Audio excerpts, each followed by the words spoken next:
හරි අපි කතා කරලා තියෙන්නේ නේද මේ 2024 MCQ එක 2024 ස්ට්‍රක්චර් එකේ ප්‍රශ්න තුනක් කතා කරා. දැන් තියෙන්නේ තව එක ප්‍රශ්නයයි මම හදන්නේ මේ වීඩියෝ එකෙන් කරන්නේ. මේ ප්‍රශ්නේ කතා කරන එක කියන්නේ අපේ හතරවෙනි ප්‍රශ්නේ. ඒ ප්‍රශ්නේ අවිල්ල තිබුණේ මේ සෙට් එකෙන්. අපි බලමු එක. මම මේක ෂෙයා කරගන්න.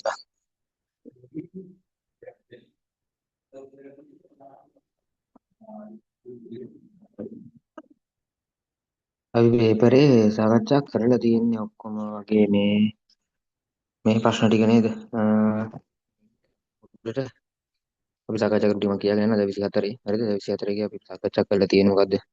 එක HTML ප්‍රශ්නයක් තිබුණා. ඊට පස්සේ HTML CSS PHP එකේ තිබ්බා. ඊට පස්සේ දෙවෙනි ප්‍රශ්නය ඇවිල්ලා තිබ්බේ සාමාන්‍යයෙන් දෙවෙනි පාඩමෙන් වගේ ලියන්න නේද? ඊට පස්සේ තිබ්බා මොකද්ද? තුන්වෙනි ප්‍රශ්නේ Python එකක් තිබ්බා. අපි ටික කතා කරා. දැන් තියෙන අපිට හතරවෙනි ප්‍රශ්නේ මෙන්න මේ සෙට් එකෙන් අහපු ප්‍රශ්න ගැන තමයි කතා කරන්න තියෙන්නේ. හරි. හරි. අපි එතකොට මෙතනින් එහෙනම් වැඩේ පටන් ගමු. ආ හරි. එතකොට හ්ම් හරි. මම ඉන්නකෝ. එතකොට බලමු මේක කොහොමද ප්‍රශ්නේ වැඩ මේ ප්‍රශ්නේ කොහොමද ඇවිල්ලා තියෙන්නේ කියලා. හරිද? මුලින්ම හරි. මේකේ මොකද අහලා තියෙන්නේ? ව්‍යුහගත පද්ධති විශ්ලේෂණය සහ නිර්මාණ ක්‍රමවේදය. එහෙම නැත්නම් SSADM මගින් ආවරණය වන පද්ධති සංවර්ධන ජීවන චක්‍රයේ අදියර තුන ඒවායේ නිසි පිළිවෙලින් ලියා දක්වන්න. මේ දේවල් පාඩම් කරලා තියෙන්න ඕන. අපි දන්නවා මේ පළවෙනි පියවර වෙන්නේ මොකද්ද? අපි දන්න දේ මොකද්ද? පළවෙනි පියවර. ඔයගොල්ලෝ මතක් කරගන්න. පළවෙනි පියවර තමයි ශක්්‍යතා අධ්‍යයනය. හරිද? ශක්්‍යතා හරිද? පළවෙනි පියවර තමයි ශක්්‍යතා අධ්‍යයනය. ශක්්‍යතා අධ්‍යයනය. හරිනේ. දෙවෙනි පියවර තමයි මේ ශක්්‍යතා අධ්‍යයනයේදී අපි කතා කරන මොනවද පද්ධතිය අවස්ථා ටික මේ හඳුනා ගැනීම ඔය වගේ දේවල් තමයි කතා වෙන්නේ නේද? ඊට පස්සේ පද්ධති විශ්ලේෂණයේදී හොයාගත් අවශ්‍යතා අපි දන්නවා මොකද වෙන්නේ? වැඩිදුරටත් විස්තර කිරීම කරනවා. එතකොට දෙවෙනි පියවර විදියට තියෙන්නේ පද්ධතිය විශ්ලේෂණය. හරිද? පද්ධතිය විශ්ලේෂණය. හරිනේ. පද්ධතිය විශ්ලේෂණය. ඒක තමයි දෙවෙනි පියවර වෙන්නේ. කොහොමද ශක්්‍යතා අධ්‍යයනයේදී කරන අවශ්‍යතා ටික හඳුනා ගැනීම වගේ දේවල් මේකෙදි වැඩිදුරට විස්තරය කරලා මොනවද කාර්යබද්ධ හා කාර්යබද්ධ නොවන අවස්ථා වගේ දේවල් විදියට වඩාත් වැඩිදුරට අවශ්‍යතා විශ්ලේෂණය කිරීමක් කරන්න මේ පද්ධති විශ්ලේෂණයක් තියෙනවා. හරිද? ඊට පස්සේ තමයි තුන්වෙනි පියවර විදියට මේ පද්ධතිය හරිද? පද්ධතිය සංවර්ධනය කිරීම පටන් ගන්න. හරිනේ? පද්ධතිය සංවර්ධනය අපි පද්ධති සංවර්ධනය කිරීම ගැන විශේෂ ලොකුවට කතා කරලා පාඩේ මම දැන් මෙතන කතා කරන්න යන්නේ නැහැ. හරිද? ඔය පියවර තුන තමයි තියෙන්නේ. පද්ධති සංවර්ධනය කිරීම අවසාන පියවර වෙනවා. ශක්්‍යතා අධ්‍යයනය අවස්ථා ටික හඳුනා ගැනීම අවස්ථා හොයා ගන්න ඔය දේවල් ටික තමයි ඒකදී වෙන්නේ නේ අවස්ථා ශක්්‍යතා අධ්‍යයනයේදී ඊට පස්සේ මොකද්ද පද්ධතිය විශ්ලේෂණය තමයි අර ඉහත පියවරේදී ඒක ශක්්‍යතා අධ්‍යයනය කියන පියවරේදී හොයාගත්ත හරිද මෙන්න මේකෙදි හොයාගත්ත හරිද මේකෙදි හොයාගත්ත අවශ්‍යතා ටික විශ්ලේෂණය කරන පද්ධති විශ්ලේෂණයේදී ඊට පස්සේ තමයි පද්ධතිය සංවර්ධනය වෙන්නේ පියවර පිළිවෙලටයි වැඩේ යන්නේ හරිනේ ඒ නිසා මේ ටික අල්ලගන්න හරි ඊට පස්සේ මූලාකෘතිකරණයේ එක් වාසියක් ලියා දක්වන්න. මූලාකෘතිකරණයේ වාසි ගොඩක් තියෙනවා. අපි කතා කරා. අපි මෙතනදී එකයි අපෙන් ඉල්ලන්නේ. එක් වාසියයි අහන්නේ. නමුත් මම දෙකක් තුනක් කියන්නම්. හරි. මූලාකෘතිකරණය කියන්නේ මොකද්ද? මූලාකෘතිකරණය කියන්නේ මුලින් අපිට අවශ්‍ය සිස්ටම් එක වගේ එකක් අපි හදලා කස්ටමර්ට පෙන්නනවා. ඒතර කස්ටමර් එතකන් එයාගේ අවශ්‍යතාව අපිට කියලා නැහැ. හරිද? කස් හරිනේ කස්ටමර් එතකොට එතකන් අපිට එයාගේ අවශ්‍යතාව නම් මොනවද කියලා නෑ අපි දන්නේ නෑ එයාගේ අවශ්‍යතාවත් මොනවද එයාට අපි මොකද කරන්නේ අපි කස්ටමර්ට දෙනවා මේ අපිට හිතෙන විදිහට මූලාකෘතියක් හදලා. එතකොට ඒකේ මොනවා හරි අදාළ කලින් හදපු එකක් හෝ එහෙමයක් වුණා දෙන්න පුළුවන්. ඉතින් ප්‍රශ්නයක් නෑ. එතකොට කොහොම හරි මූලාකෘතියක් හදලා කස්ටමර්ට දෙනවා. දුන්නට පස්සේ එයා ඒකේ තියෙන දේවල් බලලි බෙල්ල ඒකේ වෙනස් වෙන්න ඕන තැන් තියෙනවා නම් අන්න ඒ දේවල් කියනවා මෙයා. ඊට පස්සේ අපි ඒක වෙනස් කරනවා සංවර්ධකයා විසින්. එහෙම නැත්නම් මේ පද්ධතිය ඒ අදාළ නිර්මාත එහෙම නැත්නම් පද්ධති සංවර්ධකයා විසින් ඊට පස්සේ තමයි ඒක වෙනස් කරන්නේ. මුලින්ම පෙර සංවර්ධනය කරන ලද මූලාකෘතියක් පෙන්නනවා කස්ටමර්ට. ඊට පස්සේ ආයක තියෙන අඩුපාඩු සංවර්ධකයට කියනවා. ඊට පස්සේ තමයි සංවර්ධකයා ඒක ආපහු නිර්මාණය කිරීම පටන් ගන්න. එහෙම නැත්නම් ඒකේ කියපු දේ වෙනස් කරන්නේ. එතකොට මේකෙදි වෙන්නේ මොකද්ද? මේකෙදි මේක වාක්‍යයක් තමයි ඇත්තටම මේ පොඩ්ඩක් මේ අවදානම මේ අඩුයිනේ. මොකද ඒකට හේතුව මම මේ කොපි එක කියන්නේ පද්ධතිය නොවුනට ඒ වගේ එකක් පෙන්නනව නේද මේ කස්ටමර්ට. එතකොට එයා ඒකට කැමති නම් එයා ඒක වැඩේ කරගෙන ආවේ. ඒකට වෙනස් වෙන්න තවන තැන් තියෙනවා නම් ඒක පෙන්නේ නැහැ. මෙතන වෙනස් වෙන්න ඕන. මොකද හේතුව පද්ධතිය වගේ එකක් යාට පෙන්නද්දි. දැන් අවශ්‍යතාව ටික කොලේක ලියාගෙන ගිහලා පද්ධතියක් හදන්නට වඩා පද්ධතියක් හදලා ගෙනීම පෙන්නලා කියන පද්ධතියක් වගේ ඒකට අපි කියන්නේ මොකද්ද? ඒ වගේ ආකෘතියක් ඈ. ඒ ආකෘතියක් හදාගෙන ගිහින් පෙන්නුවට පස්සේ මොකද වෙන්නේ? ඒ ආකෘතිය බැලුවම කස්ටමර්ට හොඳ අයිඩියාවක් එනවා. මේක මේ පාට හරියන්නේ නැහැ. ඒ වගේ මොනවා හරි දෙයක් ඈ. එයාට වෙනස් වෙන්න ඕන තැන් එයාට කියන්න පුළුවන්. ඒතර මේ විදිහට ඒක ලොකු වාසියක් වෙනවා. මොකද්ද? පස්සේ වෙනස් කරන්න තියෙන දේවල් අඩු වෙන්න පුළුවන් කියන්නේ. හදාගෙන යද්දි මොනවා හරි දෙයක් වුණොත් ඇවිල්ලා පස්සේ වෙනස් කරන්න ඕන කියන්නේ නැති වෙන්න පුළුවන්. තියෙන ඉඩ අඩුයි අනිත් ඒවත් එක බැලුවා. මොකද ඒකට හේතුව මෙයා පද්ධතිය වගේම තව කොපියක් දකින්න නිසා. හරිද? පද්ධතිය වගේම වෙනත් එකක්. කියන ආකෘතියක්. ඒකේ ආකෘතියක් දකින්නවනේ. ඒතකොට ඒ ආකෘතිය දිහා බලලා ඇත්තටම හොඳ උත්තර ඒ කියන්නේ එකපාරට හොඳ අයිඩියා එකක් ගන්න පුළුවන් මේ කාටද මේ කස්ටමර්ටනේ. එතකොට එක කරුණක් විදිහට අපිට දකින්න පුළුවන් මොකද්ද? එක කරුණක් විදිහට අපිට දකින්න පුළුවන් මේ මේකේ හරිද? එක කරුණක් විදිහට අපිට දකින්න පුළුවන් මම කරුණු තුනක් ලියන්නම් මේ මොකද්ද? අවදානම අඩුයි. හරිද? අපිට ලියන්න පුළුවන්. අවදානම අඩුයි. අවදානම අඩු වෙන්න හේතුව තමයි අර. හරිද? මොකද පද්ධතිය වගේ ආකෘතියක් පෙර කස්ටමර් දකින්න එක. එතකොට පුළුවන් එයාට මේ හොඳ අයිඩියා එකක් අරගෙන එකපාර වෙනස් වෙන්න ඕන තැන් තියෙනවා නම් කියන්න. එහෙම නැත්නම් ඒකට පස්සේ දේවල් වෙන්න ඕනේ නැහැ. ඒ නිසාම තව දෙයක් අඩු වෙනවා. අර පස්සේ මොනවා හරි වෙනස් කරන්න ගියොත් පිරිවැය වැඩි වෙනවනේ ආයි ආයි මොකද සංවර්ධකයා පස්සේ මොනවා හරි වෙනස් කරන්න ඕන නිකන් සංවර්ධනය කළ දෙන්නේ නැහැ නේ. ඒ අනිවාර්යෙන් ආපහු මුදලක් ගන්න. එතකොට පිරිවැයක් අපිට ඇත්තටම අඩු කරගන්න පුළුවන් එකවර මේක නිර්මාණය කිරීමේදී. කියන්නේ එකපාර අපිට මේක කියලා මොකද අරක දැක්කට පස්සේ ඇත්තටම මේ පරිශීලක හොඳ අයිඩියා එකක් තියෙනවනේ. එතකොට පස්සේ ආයෙ වෙනස් කරන්න උවමනා නැහැ. ඒ වෙලේ දැක්කම තේරෙන්නේ. උවමනා වෙන්න ඉඩ තියෙනවා. පස්සේ අලුත් දෙයක් හිතුනොත්. නමුත් ඒක මුලදිම අවශ්‍ය නැහැ. හරිද? ඒක ගොඩක් අඩු වෙනවා අනිත් ඒවාට සාපේක්ෂව. අනිත් එක තමයි පද්ධතිය සංවර්ධනය වෙලා ඉවර වෙන්න කලින් දැන් මේ මූලාකෘතිය පෙන්වන්නේ ආරම්භක අවස්ථාවේමයි. එතකොට පද්ධතිය සංවර්ධනය කරන්න පටන් ගන්නවත් නැහැ. එතකොට මේ වගේ ආකෘතියක් තියෙනවා. පද්ධතිය සංවර්ධනය කරන්න කලින්ම මෙයාට පද්ධතිය වගේ ආකෘතියක් දැක ගන්න හැකියාවක් තියෙනවා. එතකොට එයාට ඇත්තටම හොඳ අයිඩියා එකක් ගන්න පුළුවන් නේ. එතකොට අපි ඒකට කියනවා මේ පරිශීලකයාට එහෙම නැත්නම් සේවාදායකයාට සංවර්ධනය කිරීමට පෙරම මොකද දැක ගන්න පුළුවන් වෙන්නේ? මේ අදාළ පද්ධතියේ ආකෘතියක් දැක ගන්න පුළුවන් නේ. පද්ධතිය ආකෘතිය දැක ගන්න පුළුවන්. ඒකත් ඇත්තටම කිව්වොත් ඒක වාසියක්. මොකද එයාට තේරෙනවනේ එතකොට හොඳටම මොකද්ද මේ පද්ධතිය වෙන්නේ කියලානේ. ආකෘතියක් පෙර දැකගත හැකි වීම කියන එක. හරිද? හරිද? මම කියන්න පුළුවන් ඒකට මොකද්ද?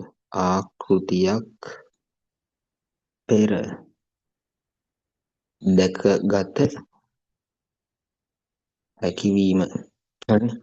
ආකෘතියක් පෙර දැකගත හැකි වීම. ඒකෙන් පුළුවන් එයාට හොඳ අවබෝධයක් ගන්න නිකන් කොලේක අවශ්‍යතාව ටික ලියලා දෙනවට වඩා.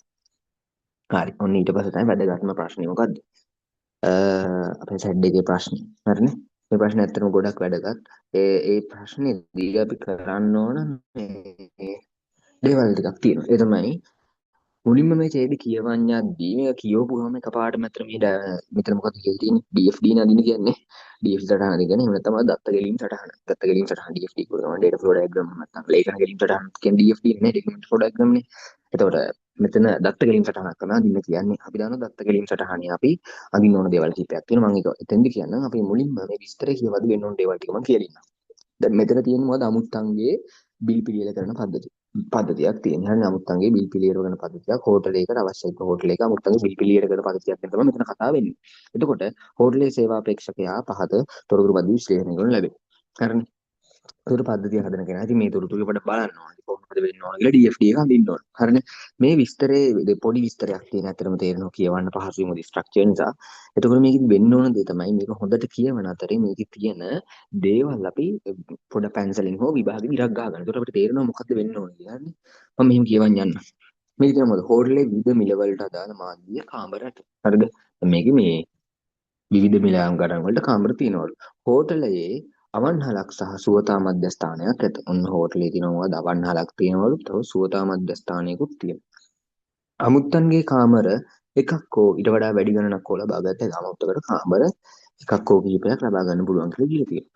අමුත්තා හෝටලයට පැමිණීම සටහන් කළයින් පසුව අවන්හල සහ සුවතා මධ්‍යස්ථාන සමග ඔහු දේශීයම ගණතුරු පද්ධතියට ඇතුළත් කරයි. අන්න මෙතන තියෙනවා මොකද්ද? අමුත්තා හෝටලයට පැමිණීම සටහන් කළයින් පසු. ඒ කියන්නේ මොකද්ද? අමුත්තා පැමිණියා කියලා කොහේ හරි තැනක සටහනක් දාන්න ඕන. අපි කොහේ හරි තැනක කියන්නේ මොකද්ද ඉතින්? අපි සටහනක් දාන්නේ ඇත්තටම කොහෙද?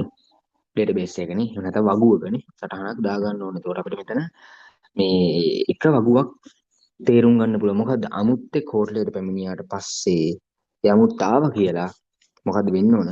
අපි අමුත්ත ආවා කියලා මොකද්ද වෙන්න ඕන?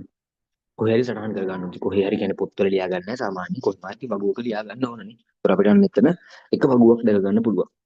ඊට පස්සේ මොකද්ද? ඊට පස්සේ බලමු තව අනිත් ටික. ඊට පස්සේ මොකක්ද තියෙන්නේ? ඊට පස්සේ තියෙනවා මොකද්ද? අවන්හල සහ සුවතා මධ්‍යස්ථානයේ සමග ඔහුගේ සියලු ගනුදෙනු පද්ධතියට ඇතුළත් කළ යුතුය. ඒ කියන්නේ මොකද්ද? අවන්හලත් එක්කයි සුවතා මධ්‍යස්ථානයත් එක්කයි ඒ අදාළ කස්ටමර් කරපු සියලුම ගනුදෙනු ටික පද්ධතියකට ඇතුළත් වෙන්න ඕන. ඉතින් පද්ධතියකට ඇතුළත් වෙන්න ඕන කියන්නේ ඒ ටිකත් කොහෙද? මොකකට හරි වගුවකට වැටෙන්න ඕනනේ. වගුවකට වැටෙන්න ඕන. ඒතොර වගුවක් ගැන තමයි එතනත් කතා වෙන්නේ. එතකොට මොකද්ද? අමුත්තා හෝටලේ නික්ම යෑමට ඔහුගේ නම දුන් විට අන්න එයා යන්න හදනකොට එයාගේ නම දෙනවා. හරිද? නම දුන් විට අමුත්තාරෝ නික්ම යන නම ඔහුගේ නම දුන් විට ඔහු හෝටලේ රැඳී සිටි කාල සීමාව කාමරය සහ ඔහුගේ අවන්හල සහ සුවතා මධ්‍යස්ථානයේ ගනුදෙනුද සලකා ඔහුගේ අවසාන බිල පියලය කළ යුතුය. එතකොට මොකද්ද? ඔහුගේ අවසාන බිල පියලය කරන්න මොනවද භාවිතා වෙන්නේ? ඔහුගේ අවසාන බිල පිළියෙල කරන්න ඔහු රැඳී සිටි කාල සීමාව හරිද ඊට පස්සේ කාමරය සහ ඔහුගේ අවන්හලේ සහ සෝතා මධ්‍යස්ථානයේ ගනුදෙනු ඔන්න ඔය ගොඩක් දේවල් ඕනේ. ඔය ගොඩක් දේවල් සලකලා බලලා තමයි මොකද්ද? එයාගේ අවසාන බිල පිළියෙල කරන්නේ. හරිනේ අවසාන බිල කරගන්නේ ඒ වගේ ගොඩක් දේවල් සලකලා බලන්න. හරි. ඊට පස්සේ අපි බලමු දැන් කොහොමද ඉස්සරහට යන්නේ කියලා මේක බලමු. හරිද? ඊට පස්සේ මොකද කියන්නේ? අමුත්තාට අවසාන බිල දුන් විට ඔහු ඊට ගෙවිය යුතු පරිදි අමුත්තාට අවසාන කියන අමුත්තාට අවසාන බිල දුන් විට ඔහු ඊට ගෙවීම සිදු කර රිසිට් පට ලබා ගනි. අන්න ගෙවීමක් සිදු කළා. හරිද? මේ රිසිට් පට ලබා ගන්න. හරිද? ඊට පස්සේ මේකේ ඕක තමයි විස්තරය. ඊට පස්සේ මම කියන්න තියෙන්නේ මොනවද? පහත භූතාර්ථය සහ ක්‍රියාවලී පමණක් සහ අවශ්‍ය දත්ත ගබඩ අන්න මේ තියෙනවා මේ අවශ්‍ය දත්ත ගබඩ කියන මොනවද වගු. හරිද? ඊට පස්සේ තමයි ක්‍රියාවලි ටික ඕන. ඊට පස්සේ මොනවද ඕන? භූතාර්ථ ඕන. ඒ කියන්නේ මොනවද? වගු ටික ඕන. සහ දත්ත ගැලීම් ඇතුළත් කර දත්ත ගැලීම් කියන්නේ අපි අඳින ඊතල ටිකනේ ඊතල ටික කියන්නේ අපි එවෙලි කියන දේවල් වලට දත්ත ගැලීම් කියන්නේ කොහොමද දෙයට ගලා යන්නේ ඇතුළත් කර ඉහත විස්තරයේ නික්මය මේ ක්‍රියාවලියට අදාළ දත්ත ගැලීම් සටහන අඳින්න හරිද මේක ඇත්තටම මාර ලේසි මේකේ තියෙන බාහිර භූතාර්ථය දීලා තියෙනවනේ ඊට පස්සේ පිටින් සම්බන්ධ වෙන්න කෙනා ඊට පස්සේ ක්‍රියාවලිය ටිකත් ඇත්තටම කිව්වොත් ලස්සනට දීලා තියෙන්නේ හරිද අපිට මේ ක්‍රියාවලිය ටික කරන කට්ටිය විතර ඇත්තටම කිව්වොත් මේ හොයාගන්න තියෙන්නේ කරන කට්ටිය ගැන ඇත්තටම කියලා නැහැ. ඒ නිසා මේක මාර පහසු ප්‍රශ්නයක්. හරිද?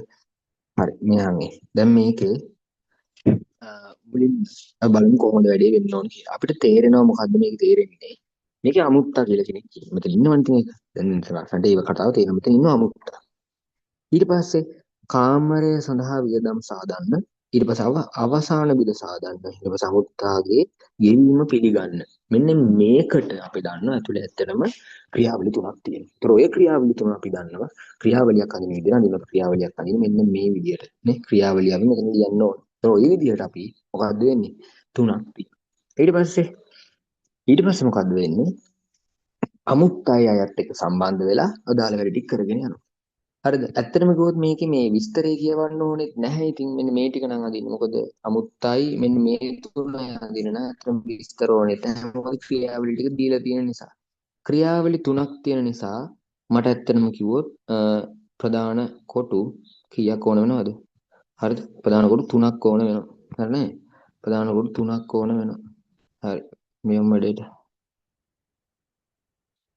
හරි මම මේ අදින්නේ මෙච්චර ඕනේ නැහැ නෝමල් ඇඳලා දාන්න හරිද මම මේ අදින්නේ පළවෙනි ක්‍රියාවලිය ඒ නිසා මම මෙතන එක කියන එක දාන්න ඕන ඊට පස්සේ මම මෙතන අදින්න දෙවෙනි ක්‍රියාවලිය ඒ නිසා මම මෙතන දෙක කියලා දාන්න ඕන ඊට පස්සේ මම මෙතනින් අදින්නම් තුන්වෙනි ක්‍රියාවලිය ඒ නිසා තුන කියලා දාන්න ඕන එතකොට ක්‍රියාවලිය තුනයි හරිද ඊට පස්සේ මේකත් එක්ක සම්බන්ධ වෙනව කවුද අමුත්තා හරිනේ මේකත් එක්ක සම්බන්ධ වෙනවා අමුත්තා තප්පරකින් මට මෙතන පොඩ්ඩක් ඉඩ මදි නිසා මම පොඩ්ඩක් ඉඩ හදා ගන්නම් මට විනාඩියක් දෙන්න. හරිද? හරි. මම මෙතන අතන පොඩ්ඩක් ඉඩ මදි මම ඒ නිසා මේ ඉඩ ටික හදාගත්තා. හරිද? හරි.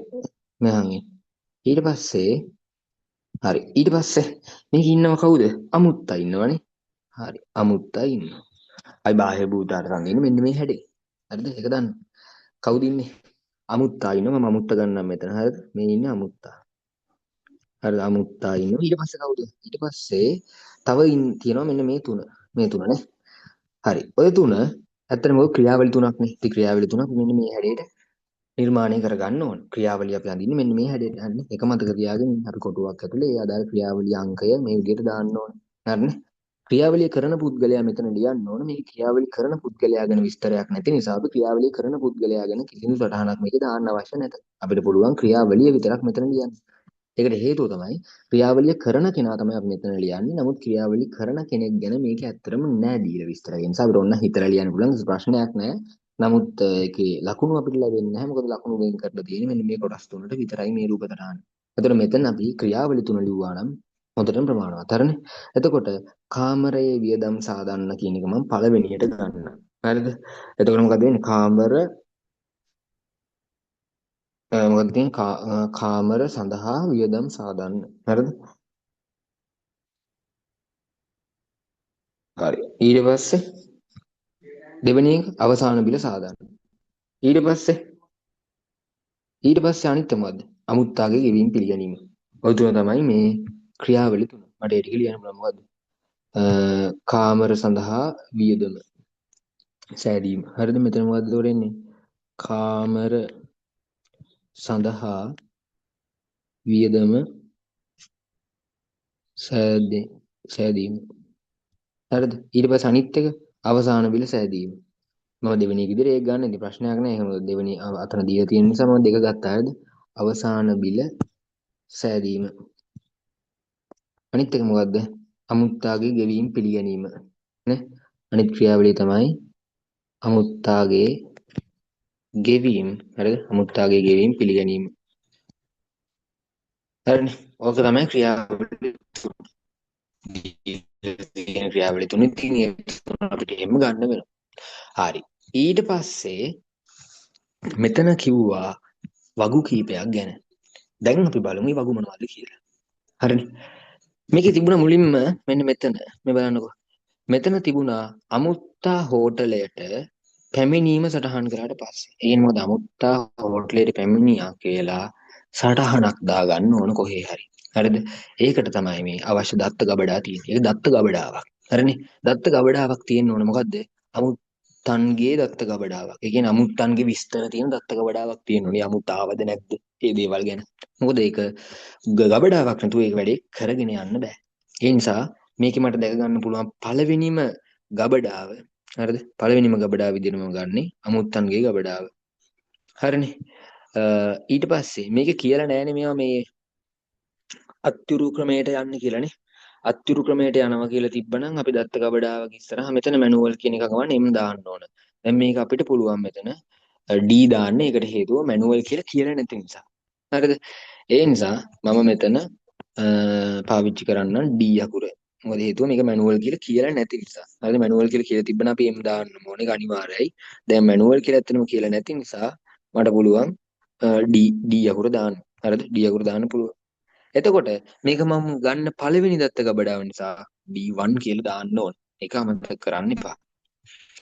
ඊට පස්සේ මේකේ තියෙන්නේ කාගේ විස්තරද? අමුත්තන්ගේ විස්තර නේද? මෙතන තියෙනවනේ. අමුත්තා හෝටලයේ අමුත්තා හෝටලයට පැමිණීම සටහන් කරලා පස්සේ කියන අමුත්තා හෝටලයට පැමිණීම සටහන් කරලා පස්සේ කියන යාගේ කොහෙද ඒක තියෙන්නේ? ඒක සටහන් කරගන්න ඕන වගුවක ඉතින් ඈ. එතකොට අමුත්තා පැමිණියාද නැද්ද කියන එක සටහන් කරගන්න ඕන වගුවක. හරිද? එතකොට ඇත්තට මේකට අවශ්‍යයි අමුත්තන්ගේ වගුව. අපිට ඒ විදිහට නමක් දෙන්න පුළුවන් නේ. නැත්නම් අමුත්තන්ගේ දත්ත ගබඩාව. නැත්නම් අමුත්තා. ඒ කියන්නේ අමුත්තන්ගේ විස්තරනේ තියෙන්නේ ඒකේ. පළවෙනි එකේ. හරිද? සමාවෙන්න. හරිද? ඒකේ අමුත්තන්ගේ විස්තරනේ තියෙන්නේ පළවෙනි එකේ. අමුත්තන්ගේ විස්තර කියනවා නම් අපිට පුළුවන් මොකද්ද? ඒකට අමුත්තන්ගේ ගබඩාව කියන නම භාවිතා කරන්න. මම ඒ නිසා ඒකට දාන්න නමක් විදිහට අමුත්තන්ගේ ගබඩාව නැත්තම් ඕනම ගබඩාව හෝ වගුව කියලා දාන්න. හරිද? වගුව අමුත්තන්ගේ වගුව කියන්නේ මේකේ තියෙන අමුත්තන්ගේ විස්තර. හරිනේ? අමුත්තන්ගේ විස්තර තමයි අත්තනම ගොත් ඒකේ තියෙන්නේ. හරි. ඒතර එක වගුවක් අපි මේ විදිහට ගත්තා. ඊට පස්සේ අනිත් වගු මොනවද? අවන්හල සහ සුවතා මධ්‍යස්ථානයේ සමග ඔහුගේ සියලු ගනුදෙනු. මේ බලන්න. දැන් අවන්හලත් එක්ක හෝ සුවතා මධ්‍යස්ථානයක් එක්ක ගනුදෙනු කරොත් ඒ අදාළ කවුද? ඒ අදාළ අමුත්තා ඒවා තුලත් කරගන්න ඕන. එතකොට මොකද්ද? අවන්හලේ විස්තර සහ සුවතා මධ්‍යස්ථානයේ ගනුදෙනු. ඒ අදාළ කට්ටියට අදාළ ඒ අදාළ ගනුදෙනු කරුවට අදාළ තියෙන්න ඕන මොනවද එහෙනම්? අවන්හලේ ගනුදෙනුයි සුවතා මධ්‍යස්ථානයේ ගනුදෙනුයි කියලා වගු දෙකක්. නේ? ඒ දෙක තියෙන්න ඕන. හරිද? ඊට පස්සේ තව මොනවද මේකේ තියෙන්නේ? තව තියෙනවා මොකද්ද? අමුත්තා හොටලේ නික්ම යාම සඳහා අපරෙන් මෙන්න මේකේ තියෙනවා නේද කාමර තියෙනවා හරිද? එතකොට විවිධ මිල ගණන් වලට කාමර තියෙනවා. අන්න විවිධ මිල ගණන් වල කාමර තියෙනවා. ඊට පස්සේ මේකේ තියෙනවා මොකද්ද? ඔහුගේ නම ලබා දුන් විට ඔහු හෝටලේ රැඳී සිටි කාල සීමාව, කාමරය, ඔහුගේ අවන්හලේ සහ සුවතා මධ්‍යස්ථානයේ ගනුදෙනු. එතකොට මොනවද? කාමරය, ඔහුගේ අවන්හලේ සහ සුවතා මධ්‍යස්ථානයේ ගනුදෙනු. දැන් අවන්හලේ ගනුදෙනු තියෙනවා, සුවතා මධ්‍යස්ථානයේ ගනුදෙනු තියෙනවා. එතකොට ඒ වගේම කාමරය කියන එක අපිට නිකම්මට දාන්න බෑ. ඒකට හේතුව තමයි විවිධ මාදිලියේ කාමර තියෙන නිසා. මේ අදාළ අමුත්තා ඉන්දියේ මොන මාදිලියේ කාමරයේද කියලා අපි බලන්න ඕන. ඒ කියන්නේ දැන් මේ කාමර එකම જાතිය කාමර විතරක් නම් තිබ්බේ. ඒක විශේෂයෙන් බලන දෙයක් නෑ. මොකද හේතුව එක જાතිය කාමරයක්නේ තියෙන්නේ. හැබැයි මේක එහෙම නෑ. අමුත්තාට තියෙනවා මොනවද? විවිධ මාදිලියේ කාමර. ඒ නිසා විවිධ මාදිලියේ කාමරවල තියෙනවා නම් ඒ අදාළ අමුත්තා ඉඳපු කාමරය ඇත්තටම ගොත් අපි සලහන් කරගන්න ඕනේ. මොකද කාමරවල ගාස්තු කාමරේ විස්තර ටික ඒව තියෙනවා. නේ? කාමරවල ගාස්තු එදේ තියෙන්න ඕන. මොකද හේතුව මේ අදාළ ඉඳපු කෙනා හරිද? අදාළ අමුත්තා විවිධ මාදිලියේ කාමරවල ඉන්නවනේ. ඒතකොට විවිධ මාදිලියේ කාමර කිව්වොත් විවිධ මිල ගණන් වලටයි ඒවා තියෙන්නේ. ඒතකොට එක එක කාමරවල මිල එක එක ගණන් වෙනවා. එතකොට අවසාන මිල හදනකොට ඔහුගේ කාමරයත් වැදගත්. ඒ නිසා කාමරවල විස්තරත් ඇත්තටම කිව්වොත් ඔහුගේ තියෙන්නම ඕන. මොකද කාමරවල විස්තර නැති වුණොත් ඒතන පොඩ්ඩක් අසම්පූර්ණයි නේ. මොකද හේතුව මේ කාමරවල විස්තර ටික තියෙන්න ඕනේ. ඒකට හේතුව තමයි මොකද අවසාන බිල සාදනකොට කාමර කියන දේ අද අවශ්‍ය වෙනවා. හරිද? එතකොට මම මේක ගන්නම්. ඒක කොහොමත් මැනුවල් කියලා නැති නිසා මම ඒකට D අකුර තමයි භාවිත කරන්නේ. D මේක මම හොයාගන්න දෙවනි දත්ත ගබඩාව මොකද්ද? මේකේ තියෙන්නේ කාමරවල විස්තර. එහෙම නැත්නම් කාමර ගාස්තු. හරිද? කාමර ගාස්තු එහෙම නැත්නම් කාමර විස්තර කියලා ගන්න පුළුවන්. මොකද ඒකේ තියෙන කාමරවල විස්තර නිසා. හරි. ඊට පස්සේ අනිත් එක තමයි අපි කතා කරපු මෙන්න මෙතන මොකද්ද? අවන්හලේ සහ සුවතා මධ්‍යස්ථානයේ සියලු ගනුදෙනු පද්ධතියට ඇතුළත් කළ යුතුයි. ඒ කියන්නේ මොකද්ද? අවන්හල් ගනුදෙනු සහ සුවතා මධ්‍යස්ථාන ගනුදෙනු වෙන වෙනම පද්ධතියට ඇතුළත් වෙන්න ඕන. එතකොට අන්න එතනත් මොනවද තියෙන්නේ? තවත් දත්ත ගබඩා දෙකක් තියෙනවා. ඒ මොනවද? අවන්හලේ ගනුදෙනු සහ සුවතා මධ්‍යස්ථානයේ ගනුදෙනු. හරිනේ?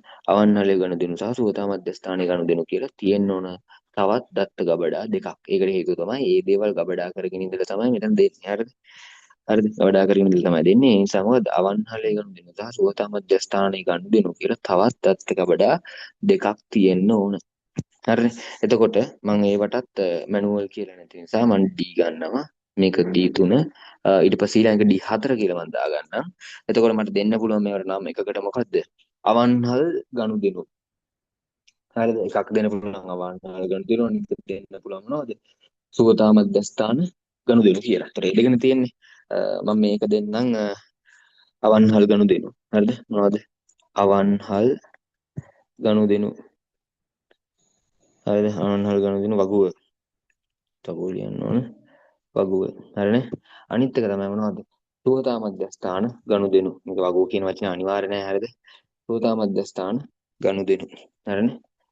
ඒක තමයි සුවතා මධ්‍යස්ථාන ගනුදෙනු. හරිනේ? සෝතා මධ්‍යස්ථාන ගනුදෙනු. ඔන්න ඔය වගු ටික එතකොට තියෙන්න ඕන. ඒතර අපි දැන් හඳුනාගත්ත මේකේ ඇත්තටම තියෙන්න ඕන දේවල් නේ. මෙන්න මේ දේවල් ටික තමයි තියෙන්න ඕන. මොනවද? මේකේ තියෙන්න ඕන අමුත්තන්ගේ වගුව තියෙන්න ඕන. ඒ කියන්නේ අමුත් එක ආවද නැද්ද කියන එක මේකේ තමයි සටහන් කරන්නේ. ඊට පස්සේ අමුත්තා ඉන්න විවිධ මාදිලි වල කාමර තියෙන නිසා ඒ විවිධ කාමර වලට අදාළ විවිධ මිල ගණන් තියෙන්න ඕන. ඒ මිල අවශ්‍යයි. අද ඔහුගේ අවසාන බිල සකස් කරන්න. ඒතර අවන්හල් ගාස්තු තියෙන්න ඕන. යා මොන අවන්හලේද? මොන අවන්හලෙන් කවදද කොච්චර කෑවද මේ දේවල් නේ. ඊට පස්සේ අනිත් තමයි සුවතා මධ්‍යස්ථානයේ ගනුදෙනු තියෙන්න ඕන. ඒ පහසුකම් භාවිතා කරා නම් මේවට අගයක් වෙන් වෙන්න ඕන. හරි. එතකොට දැන් අපි බලමු කාමර ගාස්තු පිළියෙල කිරීම. දැන් අපි යන්න ඕන මෙන්න මෙතෙන්ට. නේ? කාමර ගාස්තු පිළියෙල කිරීම අපි මේක ආයි කියමු. මේ බලන්න. මේකේ මේ මොකද්ද? කාමර ගාස්තු පිළියෙල කිරීමට ඇත්තටම කාමර ගාස්තු පිළියෙල කිරීමට ඒ කෙනාට අවශ්‍යයි එයා දැන් කාමරයේ ගාස්තුව එයා ඉඳපු කාමරයට අනුව ගාස්තුව වෙනස් වෙනවා. ඒ නිසා කාමරයේ ගාස්තුව ඕන. ඒ වගේ මේක විතරක් මදි. තව මොකක්ද ඕන? ඒ අමුත්තන්ගේ විස්තරෙත් ඕන. ඒ කියන්නේ අමුත්තා කොච්චර දවසක් ඉඳියද ඔන්න ඔය දේවල් තියෙන අමුත්තන්ගේ වගුවේනේ නේ. අමුත් එක්ක ආපු දිනය. ඒ දේවල් තියෙන අමුත්තන්ගේ වගුවේ. ඒතර මෙයා ඉඳපු දිනයයි එයා දාල කාමරයේ කොච්චර දවස් ඉඳියද? ඔන්න ඔය ටික තමයි මෙයාට ඕන කාමර ගාස්තුව සෑදීමට. මෙතන ඉන්න මෙන්න මේ පළවෙනි ක්‍රියාවලිය සිද්ධ කරන පුද්ගලයා ඇත්තටම කිව්වොත් කරන්නේ එක වැඩයි. මොකද්ද? මෙන්න මේ ක්‍රියාවලිය සිදු කරන පුද්ගලයා ඇත්තටම කිව්වොත් කරන්නේ එක වැඩයි. මොකද්ද? ඒ තමයි කාමරය සඳහා වියදම සෑදීම. එයා කරන්නේ අවසාන බිල සෑදීම හෝ එහෙම නැත්නම් මේ මොකද්ද මේ අමුත්තාගේ ගෙවීම් පිළිගැනීම මේ දේවල් එයා කරන්නේ. එයා කරන කාමරයේ ගාස්තුව හදන එක විතරයි. හරිද? කාමරයේ ගාස්තුව හදන කෙනා හරිද? කාමරයේ ගාස්තුව හදන කෙනා මොකද්ද දැනගන්න ඕන? අමුත්ත ආපු දිනේ ගිය දිනේ ගන්න හදන දිනේ ටික දැනගන්න ඕනේ. ඒව තියෙන අමුත්තන්ගේ වගු. එතකොට යා මොනවද? රැඳී සිටීමේ ඉන්නේ අදාළ කොච්චර දිනක් හිටියද? කොච්චර වෙලා ඉඳියද? කොච්චර දවසක් ඉඳියද කියන කතාව ඇත්තටම අමුත්තන්ගේ වගු වෙන්නේ තියෙන්නේ. ඒක ගන්න ඕන. ඒ වගේ මේ අදාළ කාමරේ කොච්චර කාල රැඳී ඉඳියද? ඒතර ඒ කාමරේට අපි හිතමු මෙයා දවස් 3ක් රැඳී ඉඳලා. ඔක ගන්න ඕනේ මේ වගුවෙන්. එක කාමරයක් 60000. ඒක ගන්න ඕනේ මේ වගුවෙන්. එතකොට අපිට පුළුවන් 3 ගුණ කිරීම 60000 කියලා කාමර ගාස්තුව විතරක් එහෙම නිර්මාණය කරගන්න නේ. ඕකනේ මෙයා කරන්නේ. එතකොට ඇත්තටම කිව්වොත් මොකද්ද වෙන්න ඕන? මෙන්න මේකෙන් හරිද මෙන්න මේ කාමර ගාස්තු වගුවෙන් මෙයා ගන්න ඕන මොනවද? ඒ අදාළ ගාස්තුව නේ. ඒ අදාළ ගාස්තුව ගන්න ඕන. හරිද? ඒ කාමරේ ගාස්තුව අර ගන්න ඕනේ. ඒ නිසා මට මෙතන ලියන්න පුළුවන් මොකද්ද? ගාස්තුව. හරිද? මේ වගුවෙන් ගන්න ඇත්තනම ඒක ගාස්තුව. හරිද? වෙන මොකුත් ගන්න නෑ. අදාළ කාමරේ ගාස්තුව තමයි ගන්න. ඊට පස්සේ තව මොකද්ද? තව මෙයාට ඕන වෙනවා මෙයාගේ රැඳීලා ඉඳපු කාලය ඒ දේවල් ටික. එතකොට අපිට ඒ ටිකට කියන්න පුළුවන් රැඳී සිටීමේ විස්තරනේ. එයා කොච්චර දවස් රැඳී සිටියද? කවද්ද ආවේ ගියේනේ. ඔන්න ඔය දේවල් ටික ඕන. එතකොට මෙතනින් අපිට ගන්න පුළුවන් මොනවද? රැඳී සිටීමේ විස්තර නේ. රැඳී සිටීමේ විස්තර අතරනකොට අපිට මෙතනින් ගන්න පුළුවන්. රැඳී සිටීමේ විස්තර ටික ගන්නවා මොන වගුවෙන්ද? මේ වගුවෙන්. ඊට පස්සේ කාමරවල ගාස්තු ටික ගන්නවා මේ වගුවෙන්. එතකොට අන්න පුළුවන් මොකද්ද? දැන් අපිටම රැඳී සිටීමේ විස්තරයට එන්නේ මොනවද? ඉඳපු දවස් ගානනේ. දවස් 3ක් හිටියා. ගාස්තුව විදියට එනවා මොකද? ඒ දවස් 3ක් ඉඳපු කාමරේ අපි හිතමු 60000යි. එතකොට මොකද්ද? අපිට අවසානයේට 60000 ගුණ කරලා 3න් අපිට පුළුවන් 60000 3න් ගුණ කරාම කීයද? 60000 3න් ගුණ කරාම 18යි 1,80,000. ඔන්නෝම අවසාන බිල නිර්මාණය කරගන්න පුළුවන් නේ. ඒ වගේ තමයි සිද්ධිය වෙන්නේ. එතකොට කාමර ගාස්තු සෑදීම කාමරේ සඳහා වියදම් සෑදීමට අවශ්‍ය වෙන ඔන්න ඔය දේවල් දෙකනේ. මොකද්ද? රැඳී සිටීමේ විස්තරයි අනිත් එක තමයි ගාස්තුවයි. හරිනේ. ඒ දාලා කාමරේ ගාස්තුව. මෙතන නිකම්ම ගාස්තුව ඕනේ නැහැ. එතන කාමර කියලා ලියන්න කිසි ප්‍රශ්නයක් නැහැ. කාමර ගාස්තුව. හරිද? මේ විදිහට ගන්න පුළුවන්.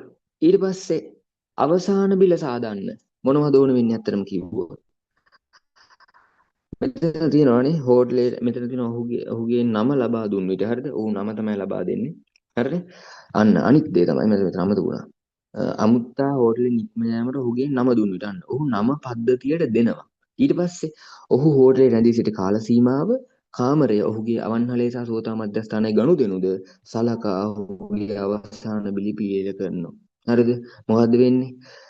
කවුද අපේ අමුත්තා ඔහුගේ නම තමයි පද්ධතියට දෙන්නේ. අන්න අමුත්ත පද්ධතියට දෙන එකක් හම්බුණා. මොකද්ද දෙන්නේ? අමුත්තා දෙනවා පද්ධතියට මොකද්ද? ඔහුගේ නම. හරිද? අමුත්ත පද්ධතිය දෙන්නේ නම. හරිද? කියන්නේ මොකද අපිට බලන්න මේ අමුත්තාගේ නම. අමුත්තා ඇතුළත් කරන්නේ මොනවද? අමුත්තාගේ නම. හරිද? අමුත්තාගේ නම. හරිද? අමුත්තාගේ නම තමයි අමුත්ත පද්ධතිය ඇතුළත් කරන්නේ. හරිද? ඊට පස්සේ මොකද්ද වෙන්නේ? අමුත්තාගේ නම ඇතුළත් කරාට පස්සේ පද්ධතියට මොකද්ද මෙතන වෙන්නේ? හරිද? මොකද්ද වෙන්නේ? අන්න ඊට පස්සේ නමට අදාළව මෙයා රැඳී සිටීමේ විස්තර ටික මේ වගුවෙන් අරගෙන හරිද? දැන් නම දෙන්න ඕන. හරිද? මම අර මුලින් කියපු විස්තර වෙන නම දෙන්න ඕන. නම දුන්නම පද්ධතියට ඒ නම අරගෙන මෙයා මොකද්ද කරන්නේ? ඒ අදාළ නමට අදාළ අමුත්තගේ වගුවේ තියෙන විස්තර ටික අරගෙන දවස් කීයක් හිටියද? ඊට පස්සේ ඉදපු කාමරයේ ගාස්තුව ගන්නවා 60000යි. ඊට පස්සේ අවසාන බිල තුන ගුණ කිරීම අවසාන බිල මේ සමා වෙන්නේ මොකද්ද? කාමර ගාස්තුව තුන ගුණ කිරීම 60000 කියලා ඒක හොයාගන්න. හිතන්න අවසාන බිල සෑදීමට එතකොට අවශ්‍යයි නේද මෙන්න මෙයා මේ ගන්න කාමර ගාස්තුව. එතකොට මොකද අවසාන බිල සෑදීමට මෙන්න මෙයා නිර්මාණය කරන කාමර ගාස්තුව මෙයාට අවශ්‍ය වෙනවා. ඒ කියන්නේ මොකද්ද? අවසාන බිල සාදන්නට කාමර ගාස්තුව සාදන්නා විසින් මොකද දෙන්න ඕන? කාමර ගාස්තු දෙන්න ඕන. මොකද කාමර ගාස්තුව පිළියෙල කරන්නේ කාමර ගාස්තු පිළියෙල කරන්න. අවසාන මිල සෑදීමට කාමර ගාස්තුවත් අවශ්‍යයි. එතකොට මොකද වෙන්න ඕන? කාමර ගාස්තුව කියන එක දෙන්න ඕන මෙයා. නේ? ඒක තියෙන්නේ මෙයා ගාව. ඒ නිසා කාමර ගාස්තු. හරිද? කාමර ගාස්තුව. කාමර ගාස්තුව මෙයා විසින් මෙයාට යවන්න ඕන. එතකොට තමයි මෙයා කාමර ගාස්තුවත් එකතු කරගෙන අවසාන බිල හදන්නේ. අවසාන බිල හදන්න කාමර ගාස්තුව විතරක් නෙමෙයි ඕන. තව ඕන. මොනවද ඕන? අවසාන බිල නිර්මාණය කරන්න තව අවශ්‍ය දේවල් මෙතන තිබුණා. මොනවද ඕන? කාමර ගාස්තුව හරි රැඳී සිටි කාල සීමාව කාමරය අරගෙන කාමර ගාස්තුව හදාගත්තා හරි. තව මොනවද? අවන්හලේ සහ සෝතා මධ්‍යස්ථානයේ ගනුදෙනුත් ඕන. ඒ කියන්නේ මොකද්ද? අවසාන බිල සහදන්නාට අවන්හලේ ගනුදෙනුයි සෝතා මධ්‍යස්ථානයේ ගනුදෙනුයි ඒ දෙකත් ඕන. ඒ කියන්නේ මොකද්ද වෙන්න ඕන මෙතන? මෙතන තව තව මොනවද? දත්ත ගැලීම් දෙකක් තියෙනවා. ඒ තමයි මොකද්ද? අවන්හලේ ගනුදෙනු අවසාන විල සාදන්නාට අවශ්‍යයි. ඒ වගේම මොකද්ද? සුවතා මධ්‍යස්ථානයේ ගනුදෙනුද අවසාන බිල සාදන්නාට අවශ්‍ය වෙනවා. එතකොට මොකද වෙන්නේ? මෙතන තව ගන්න ඕන පද්ධතියට මොනවද? අවසාන බිල සෑදීමට මොනවද ඕන වෙන්නේ? අවන්හලේ ගනුදෙනු ඕන වෙනවනේ. ඒ කියන්නේ මොකද්ද? අවන්හලේ ගනුදෙනු. අවන්හලේ යදාල ගාස්තු කිව්වත් ඉතින් හරි. ඒ කියන්නේ පඩේ. එතකොට මෙතනම අවන්හලේ මෙතන ඕන වෙන්නේ අවන්හලේ ගනුදෙනු වගුවනේ. ඒකෙන් ගන්නව යා අවන්හලේ ගනුදෙනු කරපුවා. ඊට පස්සේ ඒ ටික අරගෙන මෙතන ඒකට දාලා බිල සාද ගන්න. ඕකනේ වෙන්න ඕනනේ. අවසාන බිල සෑදීමට අවන්හලේ ගනුදෙනුත් ඕන. ඊට පස්සේ මොකද? සෝතා මධ්‍යස්ථානයේ ඒවත් ඕන. එතකොට මොකද්ද? අවන්හලේ ගනුදෙනු කියන වගුවෙන් අපිට අවන්හල් ගාස්තු ටික ඕන වෙනවා. යා කොච්චර අවන්හලින් කෑවද? ඒ දේවල් ටික ඕන වෙනවනේ. ඒතකොට අවන්හල් ගාස්තු එහෙම නැත්නම් අවන්හල් ගනුදෙනු විස්තරය ඒ වගේ නමක් එතන ලියවෙන්න පුළුවන් ප්‍රශ්නයක් නෑ. මම එතන ලියන්න අවන්හල් ගාස්තු කියලා. මොකද මේ අවන්හලෙන් කාපුවේ ගාස්තුනේ ඕනනේ අවන්හල් ගාස්තු. හරිද? අවන්හල් ගාස්තු. ඒ ටික ගන්න ඕන. ඊට පස්සේ මොකද්ද මෙතන?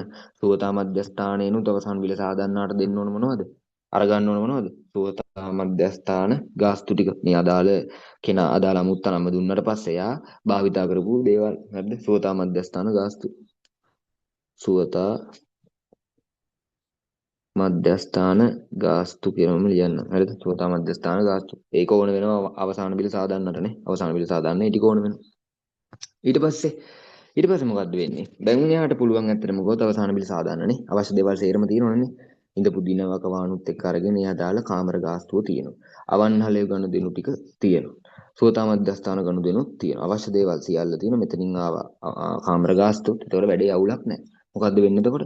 අමුත්තනම දුන්නට පස්සේ මේ දේවල් ටික අරගෙන මෙයා කාමර ගාස්තුව හදලා මෙයාට දෙනවා. මෙයා මොකද්ද කරන්නේ? කාමර ගාස්තුවයි මේකයි අරගෙන අවසාන බිල සාදනවා. අවසාන බිල සාදලා මොකද්ද වෙන්නේ?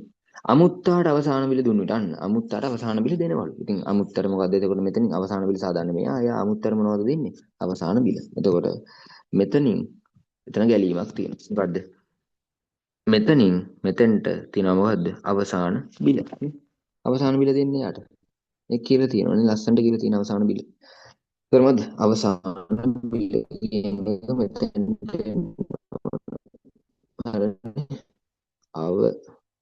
බිල දුන්නට පස්සේ අමුත්තට ඊට පස්සේ මොකද්ද වෙන්නේ? අවසාන බිල දුන් විට ඔහු ඊට ගෙවීම සිදු කර රිසිට් පත ලබා ගන්නවා. මොකද්ද? ගෙවීම සිදු කළා රිසිට් පතක් ලබා ගන්නවනේ. හරිද? එතකොට මොකද වෙන්නේ? එතකොට අමුත්තා බිල ගෙවනවා මෙයාට. ඒ කියන්නේ මොනවද? මුදල් ගෙවනවානේ. ගෙවීම විස්තරය. එහෙම නැත්නම් මුදල් විස්තරය, මුදල් ගෙවීම විස්තරය වගේ නම් කීපයක් ඉතින් තියෙන්න පුළුවන්.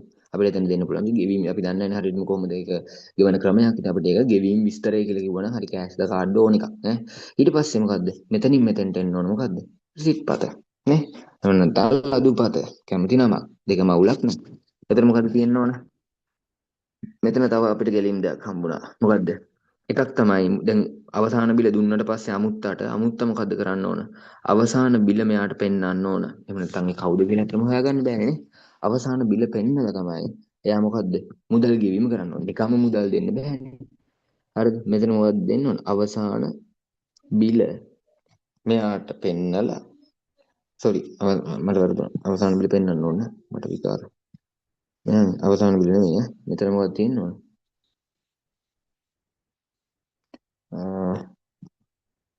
අවසාන බිල නෙමෙයි ඈ අවසාන බිල නෙමෙයි එතන තියෙන්නේ මොකද්ද එයා දෙන්න ඕන මොනවද මුදල් හරිද සමානයි මට වැරදුනා පොඩ්ඩක් ඉන්න ඈ මුදල් දෙන්න ඕනනේ ඒ කියන්නේ මොකද්ද මුදල් ගෙවන්න හරිද? ඒතරේ ගෙවීම් විස්තරය තමයි අත්‍තරම මෙතනින් මේ පැත්තට තියෙන්නේ. මුදල් ගෙවන එක. ඒක තමයි ඔය පැත්තට යන්නේ. හරිද? එතන මොනවද අපිට මෙතන ලියන්න පුළුවන්? හරිද? ගෙවීම් විස්තරය. හරිද? ගෙවීම් විස්තරය. ඊට පස්සේ ගෙව්වට පස්සේ පද්ධතිය පැත්තෙන් එහෙම නැත්නම් අමුත්තාගේ බිල මොකද අමුත්තාගේ ගෙවීම් පිළියෙල කරන්න විසින් මොනවද එවන්නේ මේ පැත්තට? එයා එවනවා මේ පැත්තට ලදුපත. එහෙමත් නැත්නම් මොකද්ද? රිසිට් පත. හරිද? එයා රිසිට් පත හෝ ලදුපත ලබා දෙනවා. හරිද? රිසිට් පත හෝ ලදුපත ලබා දෙනවා මෙතන ලියන රිසිට් පත කියලා. හරිනේ? රිසිට් පත.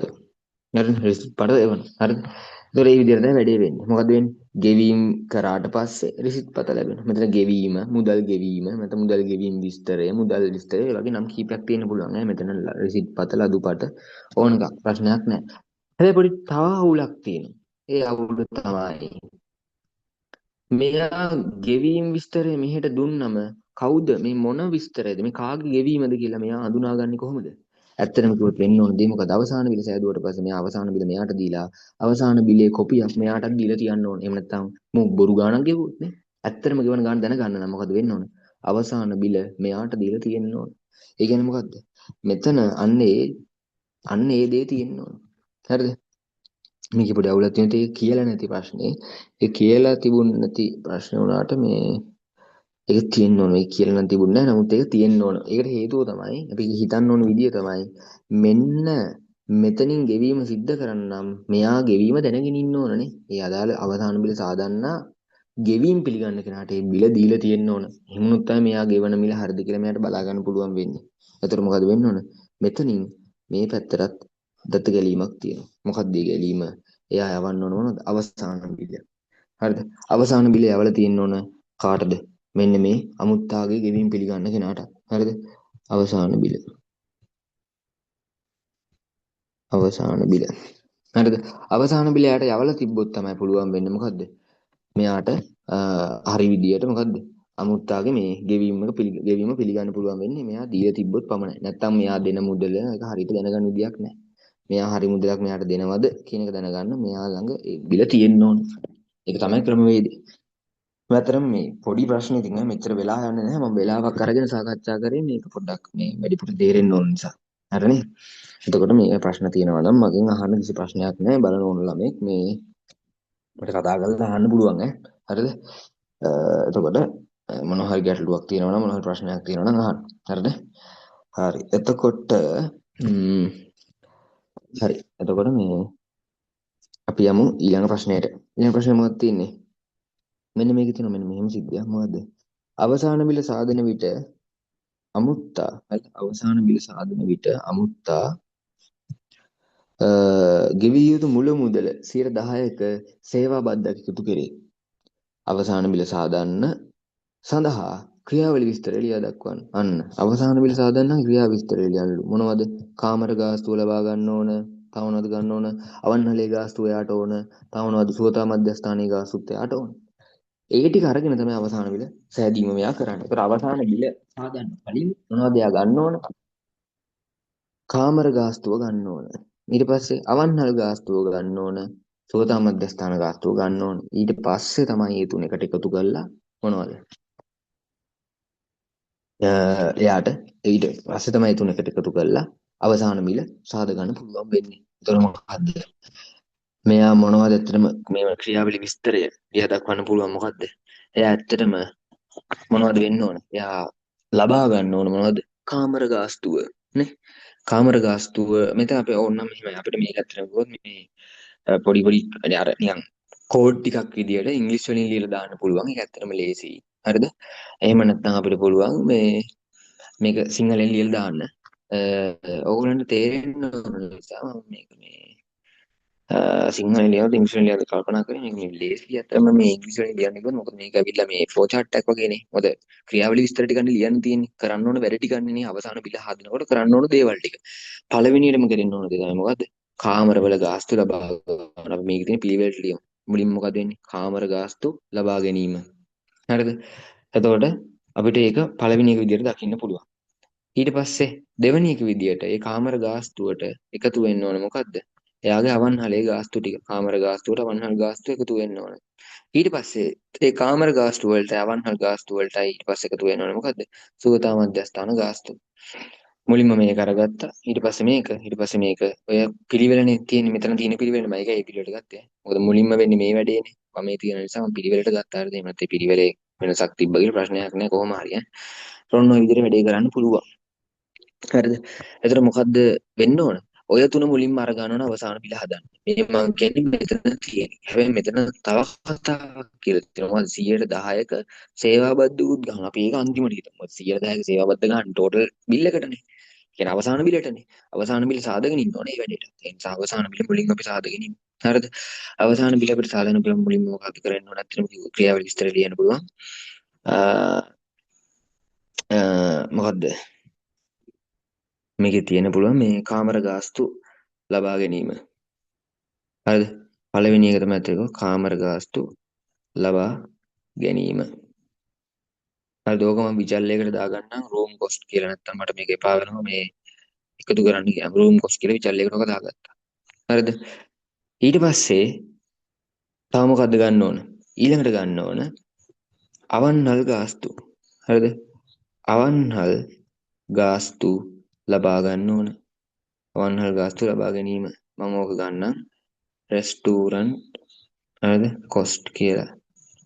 ඊට පස්සේ අනිත් එක තමයි සුවතා මධ්‍යස්ථාන. හරිද? සුවතා මධ්‍යස්ථාන ගාස්තු ලබා ගැනීම. හරිද? ඒක මම ගන්නම් හෙල්ත් කොස්ට් කියලා ගන්නම්කෝ. කෙටියෙන් හෙල්ත් කොස්ට්. එතකොට ওই තුන ලබා ගත්තා. ඊට පස්සේ මොකද්ද වෙන්න ඕන?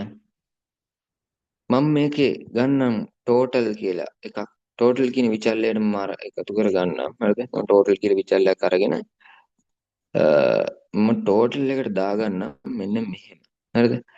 මම ටෝටල් එකට දාගන්නම් TAL. හරිද? ටෝටල් එකට මම දාගන්නම් මේ තුනේ එකතුව. මොකද එහෙමනේ වෙන්න ඕනනේ. රූම් කොස්ට් එකට එකතු වෙන්න ඕන මොකද්ද? රෙස්ටුරන්ට්. හරිද? රෙස්ටුරන්ට් කොස්ට් එක. ඒ වගේම ඒකට එකතු වෙන්න ඕන මොකද්ද? හෙල්ත් කොස්ට් එක. ඔය තුන එකතු කරලා නේද මේ අවසාන බිල සාදන්න එයාගේ වැඩේ කරේ. නේ අවසාන බිල සෑදුවේ. මොකද මුලින්ම කරේ කාමර ගාස්තුව ලබා ගැනීම. ඒක කොහෙද තියෙන්නේ? මෙතන. මේ කාමර ගාස්තුව ගන්නවා. ඊට පස්සේ අවන්හල් ගාස්තුව ගන්නවා. සූතා මධ්‍යස්ථ ගාස්තු ගන්නවා. එතකොට ඒ තුන තමයි මේ අරගත්තේ කාමර ගාස්තුව ලබා ගැනීම, අවන්හල් ගාස්තුව ලබා ගැනීම, සූතා මධ්‍යස්ථාන ගාස්තුව ලබා ගැනීම. ඒ තුන මම විචල්්‍ය තුනකට දාගන්නේ. හේතුව තමයි ඒ තුන අවසානට එකට එකතු කරලානේ හොයන්න ඕනේ. සිංහලෙන් ලියුවොත් මෙතන මට ඉඩමදි වෙනවා. අන්න ඒ වගේ තමයි ඉංග්‍රීසියෙන් ගන්න ඕන නිසා විචල්්‍ය තුනක් දාගත්තා. හරිද?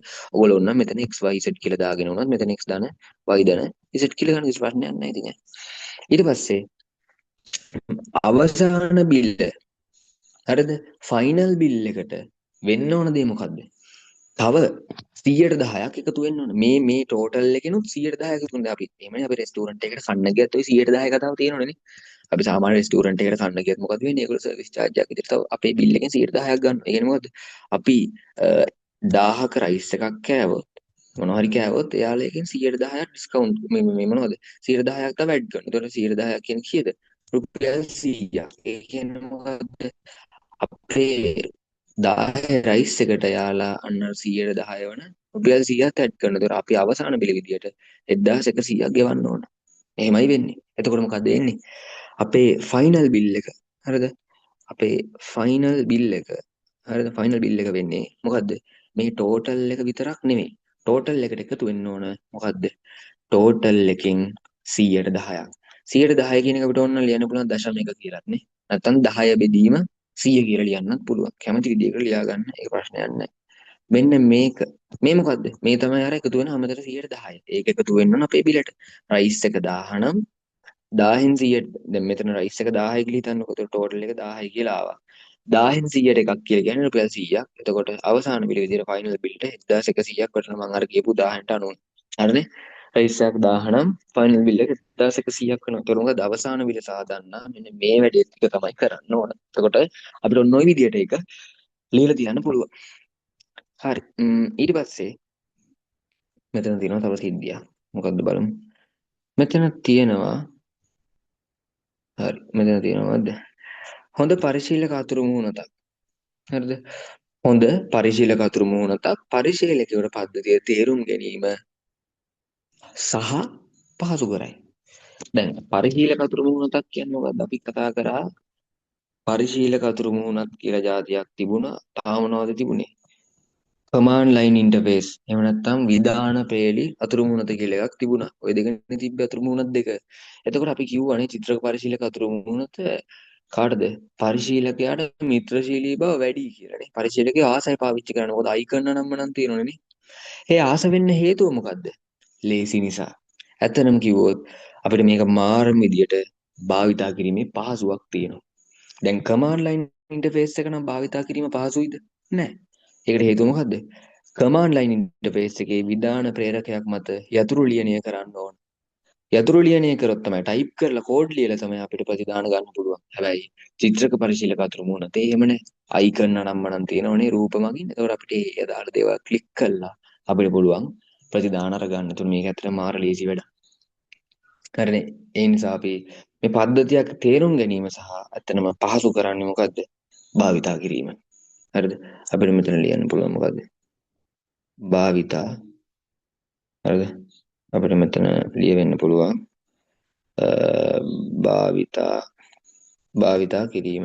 හරිනේ? භාවිතා කිරීම ඇත්තටම පහසු කරනවා. හරිනේ? ඒක තමයි වෙන්නේ.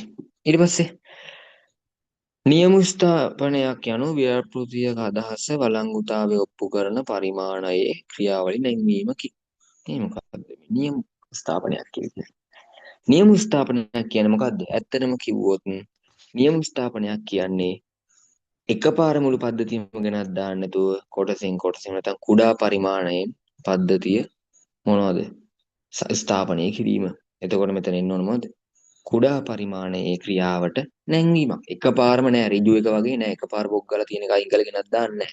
කුඩා පරිමාණයෙන් තමයි ගෙනත් දාන්නේ. කියන්නේ ටිකක් කොටසෙන් කොටස වෙනුවට. හරිද? අපිට මෙතන ලියන්න පුළුවන්. කුඩා පරිමාණයේ ක්‍රියාවට නැංවීමක්.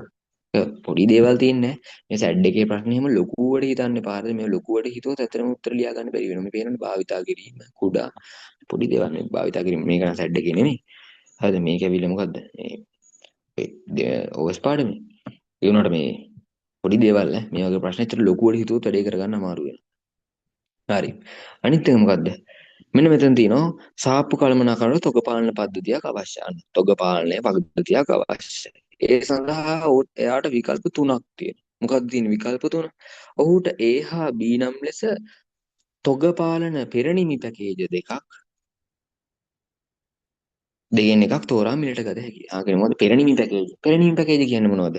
කලින් හදපුවා. කඩේ කලින් හදලා විකුණන්න තියනවලු ඒකෙන් දෙකක් තියෙනවලු ඒන් දෙකෙන් එකක් තෝරගන්න පුළුවන්ලු AB කියලා කඩේ හදපු පෙරනිමි පැකේජ් දෙකක් තියෙන. ඒ කියන්නේ මොනවද? තොග පාලන පද්ධති කඩේ හදලා විකුණන්න තියෙන. හරිද? ඒ කියන්නේ මොනවද software company වල තියෙන නිකන් කඩවල නෑ සිල්ලර කඩවල වලින් හරි.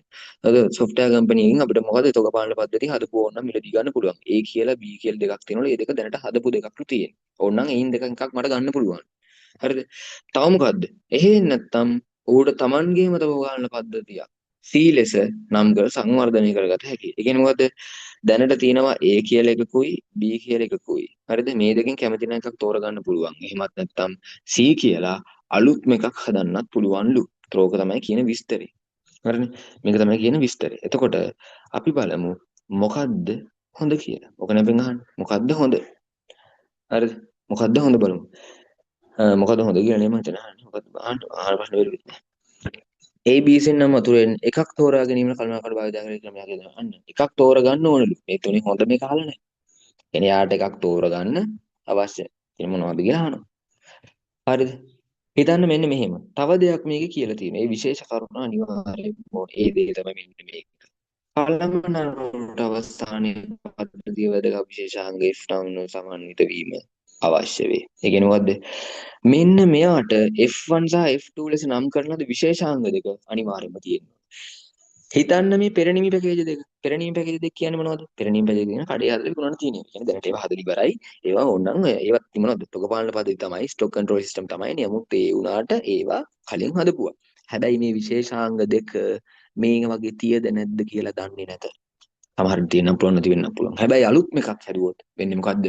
මට පුළුවන් සංවර්ධකයට කියන්න මෙන්න මේ F1 F2 කියන විශේෂාංග දෙක මට ඕනේ. ඒ දෙක අනිවාර්යයෙන්ම දාන්න. එතකොට ඉතින් මේකට අනිවාර්යයෙන් මේ දෙක වැටෙනවා. එතකොට මොකද්ද? F1 F2 කියන එක මේ දෙකේ සමහරට නැති වෙන්න පුළුවන්. නමුත් මේකේ අනිවාර්යයෙන්ම තියෙන එකට හේතුව තමයි මේක මටම කියලා නිෂ්පාදනය කරගන්න පද්ධතියක්. හරිද? Tamanගේම තෝගාන පද්ධතියක් සීලස. එතකොට ඒක මටම කියලා හදව ගන්න. ඒකට මම අනිවාර්යයෙන්ම මගේ අවශ්‍යතා කතා කරන අවස්ථාවේ මම කියන්න ඕනේ යාටනේ මට F1 F2 තියෙන්නම ඕන අනිවාර්යයෙන්. හරිද? ඒ කියන්නේ මොකද්ද? අපිට පුළුවන් හරිද? අපිට පුළුවන් පද්ධතිය සංවර්ධනය කරන මොහොතේම මොකද්ද? F1 F2 දාගෙනම හදාගන්න. දැන් AB වගේ එකක් මිලදී ගත්තොත් මොකද්ද වෙන්නේ පෙරණියම් පැකේජ් දෙකක්. මේක මට පස්සේ ආයෙ වෙනස් කරලා F1 F2 දාන්න වෙනවා. එතකොට මොකද්ද? වියදම අධික වෙනවා. ඔන්න ඔය වගේ හේතු තියෙනවා. හරිනේ. එතකොට ඔන්න ඔය හේතු නිසා මෙතනින් අපිට තෝරගන්න පුළුවන් සීව තෝරගන්න හේතුවක් විදිහට අපිට කියන්න පුළුවන්. මොකද්ද? ගාස්තු අවම වීම. F1 සහ F2 සහ මම මෙතන අපි අහන මොකද්ද ABC කවුරුන් තෝරා ගැනීමට කළමනාකර භාවිත කරන ක්‍රමයක් යෝජනා කරනවා. හරි යෝජනා කරන්න ඕනේ ABC එකෙන් මොකද්ද? මම යෝජනා කරනවා මොකද්ද? C. C යෝජනා කරන්න හේතුවක් තමයි A හෝ B හි F1 හා F2 සමන්විත වීම සමන්විත නොවීම. ඒක පෙරණින් පැකේජනේ. ඒක සමන්විත නොවීම. මොකද හේතුව මේ F1 F2 කියන්නේ මේ අවශ්‍ය ඒ අදාළ කළමනාකරට අවශ්‍ය විශේෂාංග ටික. ඉතින් ඒවා කඩේ විකුණුනේ නෑ. හරිද? එතකොට A හා B හි F1 සහ F2 මොකද්ද? සමන්විත නොවීම. ඒ නිසා මට C තෝරගන්න පුළුවන්. තව හේතුවක් විදිහට මට කියන්න පුළුවන් හරිසත් A හා B තෝරගත්තොත් වෙන්නේ මොකද්ද? F1 F2 මේකට පස්සේ ඇතුළත් කරන්න වෙනවා. එහෙම වුණොත් වියදම අධිකයි. නමුත් එවලේම මේක එකවර හදනකොට ඒ වියදම අඩුයි. මෙතන මට ලියන්න පුළුවන් මොකද්ද? වියදම අවම කර ගැනීම. කරගන්න පුළුවන් ඇත්තටම කිව්වොත් අර විදිහට වැඩේ කරොත්. ඒකට හේතුව තමයි මේකේ F1 F2 නැහැ මේ දෙකේ. F1 F2 පස්සේ දාන්න වෙන. එහෙම වුණොත් වියදම ආයි යනවා. ඒතකොට මෙතන මොකද වෙන්නේ? C එකවර හදන අවස්ථාවේ මේ F1 F2 දාලම හදලා ගන්න පුළුවන්. ඔය කතාවෙන් අපිට මේක ඇත්තටම කිව්වොත් මේ විකල්ප ABC අතරින් එකක් තෝරා ගැනීමට මේ කළමනාකරුට භාවිතා කළ හැකි ක්‍රම වලින් අපිට ලියන්න පුළුවන් ওই විදිහටනේ. එතකොට මේ ඒ විදිහට වැඩේ ඉවර කරන්න පුළුවන්. එතකොට මෙතනින් අතනම කිව්වොත් මේක ඉවරයිනේ. මේ PDF එක ඉවරයි. ඒකට අපි එතකොටලා උත්තර ටික මේ විදිහට දාගමු. ඔයගොල්ලන්ට මම මේ මම මගේ පේපර් ක්ලාස් ගෲප් එකකට මම දාන්නම් මොකද ඊට පස්සේ මම පේපර් ක්ලාස් ගෲප් එකට දාන්නම් මොනවද මේක විස්තර මේ අදාළ මේ මම මේ ගහන ෂෝට් නෝට් එක එහෙම නැත්නම් මම මේ දින මාකින් එක ඊට පස්සේ වීඩියෝ ටිකත් එක්ක රෙකෝඩින් ටිකත් එක්ක දාන්නම්. හරිද? ඔයාලට ඒක බලන්නත් පුළුවන්. එහෙම නැත්නම් YouTube එකේ සර්ච් කරලා බලන ළමයට YouTube එකෙන් බලා ගන්නත් පුළුවන්. YouTube එකේ බලන මේ හදිසිය මොනවා හරි ප්‍රශ්නයක් තිබ්බොත් මේ විභාගයට තියෙන අද තව දවස් කීපයක් තියෙන ඕගොල්ලෝ ඉතින් විභාගයේ නිසා මේ ටිකේදී පාස් පේපර් ඩිස්කෂන් හොයනවා ඇතිනේ. මොකද ඒක මේ පාස් පේපර් කරාට පස්සේ ඒවා හරිද වැරදිද කියලා මාකින් එක බැලුවට තේරෙන්නේ නැහැ. මාකින් එක බැලුවම නිකන් තේරෙන්නේ නැත්නම් ඔයගොල්ලෝ සාකච්ඡාවක් බලනකොට සමාන ළමයි බලද්දී ඔන්න මගේ වීඩියෝ හදලා හිටලා අහුවෙන්න පුළුවන්. සමහරට අහුවේ සමහරට අහු නොවේ. අහුවෙන්න පුළුවන් නේ. අහුවෙන වෙලාව ඕගොල්ලන්ට මොනවා හරි ප්‍රශ්නයක් තිබ්බොත් මෙතනදී කියවුන්නේ නැති ප්‍රශ්නයක් තිබ්බොත් මගෙන් අහගන්න. ඔයගලන්ට පුළුවන් 076යි 631යි 58යි 91. මේක ඇවිල්ලා මගේ WhatsApp නම්බර් එක. මේකට WhatsApp message එකක් දාලා ඔයගලන්ට තියෙන අදාළ මොනවා හරි විෂය කරුණක් අහගන්න පුළුවන්. ඕන ළමෙක් අහන්න කිසි ප්‍රශ්නයක් නැහැ. මම උත්තර දෙනවා. හරිද? ඕන ළමෙක් කිසි ප්‍රශ්නයක් නැහැ. අහන්න 076යි 631යි 58යි 91. මේ නම්බරේට message එකක් දාලා අහන්න. එතකොට ඔයගොල්ලෝ දිගටම මගේ වීඩියෝ කියන මේ පාස් පේපර් ටික බලන්න කොහොමද අවශ්‍යයි නම් දිගටම බලන්න ඕන නම් මගේ අර WhatsApp group එකට මම add කරන්නම්. මට ඒකට add කරන්න ඔයගොල්ලන්ගේ මේ 9යි 20යි 25 කියලා දාන්න.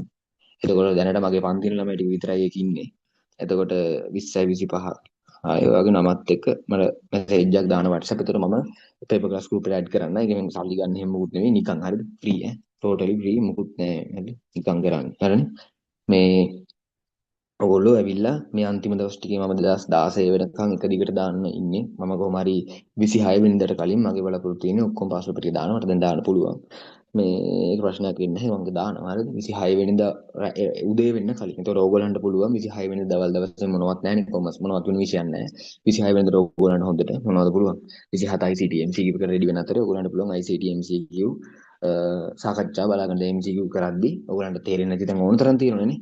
තේරෙන්නේ නැත්නම් දින MCQ වල මම MCQ ටික සේකරම සාකච්ඡා කරලා දානවා 2016 වෙනකන් 16න් එහාට යනවා 16න් එහාට ය아가න්න බැරි මුණු 16න් නවතිනවා හරිද මම එතනින් එහාට යන්න තමයි try කරන්නේ නමුත් සමහර විට කියන්න බෑ තියෙන පන්ති අනිත් 26 27 පන්ති තියෙන නිසා එතකොට මේ ඔයගොල්ලෝ බලන අතරේ මොනවා හරි තේරෙන්නේ නැති තැන් ඊට තියෙනවා නෝ ඔයගොල්ලන්ට පුළුවන් ඒ අදාළ ප්‍රශ්නේ විතරක් ඒ අදාළ ප්‍රශ්නේ විතරක් මගේ වීඩියෝ එකේ පිළිවෙලට මම සාකච්ඡා කරන්න යන්නේ ඉතින් එතකොට 1 2 3 විදිහට පිළිවෙලට යද්දී ඔයගොල්ලන්ට අවශ්‍ය ප්‍රශ්නේ ගාවට වීඩියෝ එක යවලා ඒ අදාළ ප්‍රශ්න විතරයි බලා ගන්න. එතකොට ඒකෙන් ඔයගොල්ලන්ට ලොකු දැනුමක් ගන්න පුළුවන් මේ ප්‍රශ්නේ කොහොමද හැදිලා තියෙන්නේ. එතකොට මේ දේවල් ටික එහෙම නැත්නම් ඔක්කොම වීඩියෝ බලන්න නෙමෙයි මම මේ කියන්නේ හරිද විභාගෙට දවස් දෙක තුනක් තියාගෙන ඉන්නේ. ඔක තේරෙන්න බලන්න බෑ. හරිද? අදාළ ප්‍රශ්නේ විතරක් බලන්න.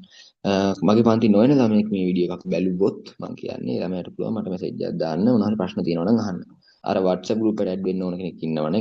මම කියන්නේ YouTube එකේ සර්ච් කරලා බලන්න පුළුවන් කිසි ප්‍රශ්නයක් නැහැ. නමුත් මම අර WhatsApp group එකට තියෙන එක දාගෙන යනවා link ටික. ඒ නිසා ඒකට add වෙන්න ඕන ළමෙක් ඉන්නවනම් මට WhatsApp message එකක් දාලා එකක් කියන්න. එතකොට ඒ විදිහට මේ මම මේ හරි. ඒතකොට මම මේ විදිහට වැඩේ කරලා දෙන්නම්. ඒ නිසා හොද්දට වැඩ කරන්න පාඩම් කරන්න තව දවස් කීපයයි තියෙන්නේ. ඒ නිසා ඒ ටිකේ උපරිම විදිහට වැඩ කළා ඒකක් ගන්න පුළුවන්. අනිවාර්යෙන් ගේමක් ගැහුවොත් හරිනේ.